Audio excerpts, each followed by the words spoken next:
गाडे महाराज आणि अतिशय आपला काम धंदा करून उदरनिर्वाह करणारा अतिशय सज्जन आणि संयमी असा आपला चर्मकार समाज। परंतु या गावगुंडांना आमचं शांत राहणं पटत नाहीये का? ते का आमच्या खोडी जात आहेत आणि का आमच्यावरती अन्याय अत्याचार करतायत? आज या घटनेला 10 ते 15 दिवस झालेले आहेत, परंतु महाराष्ट्रभरातून अजून कुठल्याही शासकीय व शासनाने कुठली यावरती प्रतिक्रिया न देणं म्हणजे तुम्ही या अन्याय अत्याचाराचं समर्थन करतात का? आज या महाराष्ट्राचे गृहमंत्री देवेंद्र फडणवीस काय करतायत? तुमचे पोलीस प्रशासन काय करताय? आमच्या गोरगरिबांवर अन्याय अत्याचार होत असेल तर तुम्ही काय झोपा घेत आहात का?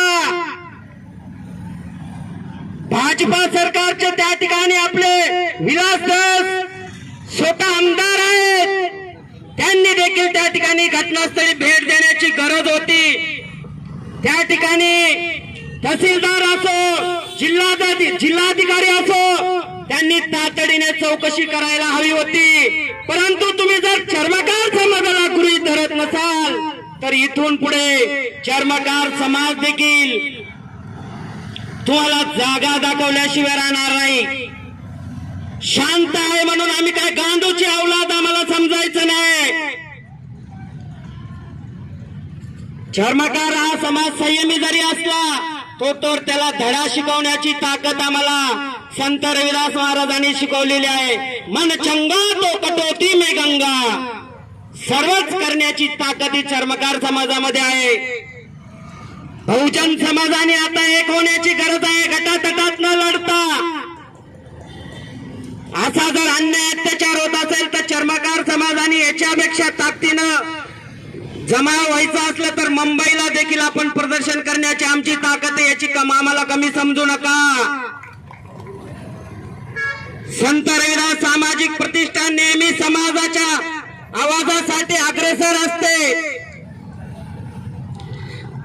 गाडे कुटुंबावरती जो अन्याय अत्याचार होतो, मनुष्यवधाचा गुन्हा हा त्यांच्यावरती दाखल झालाच पाहिजे ही आमच्या समस्त चर्मकार समाजाची मागणी आहे।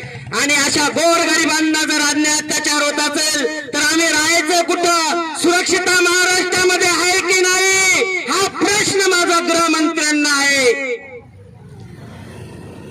आज या ठिकाणी वरिष्ठ आमचे आदरणीय सुखदेवजी महाराज उपस्थित आहेत। चर्मकार समाजाचे नेते संजयजी खामकर असतील व सर्व वरिष्ठ व इतर संघटनेचे पदाधिकारी आज मोठ्या ताकदीने या ठिकाणी जरी आले असतील, फक्त पदाधिकारीच आले आहेत। उद्या जर आम्हाला समाज रस्त्यावर उतरण्याची वेळ आली तर ते सुद्धा करू, पण गाडे कुटुंबांना न्याय मिळाल्याशिवाय स्वस्थ बसणार नाही। एवढंच मी गाडे कुटुंब यांना मी आश्वासन आणि त्यांना एक समाज बांधव म्हणून साथ घालतो आणि सरकारला याचा जाब विचारतो की तत्काळ तुम्ही या सर्व प्रश्नांची तातडीने उत्तर दिली पाहिजे आणि गाडे कुटुंबाला न्याय मिळालाच पाहिजे। एवढंच बोलतो आणि थांबतो। संत शिरोमणी गुरु रविदास महाराजांचा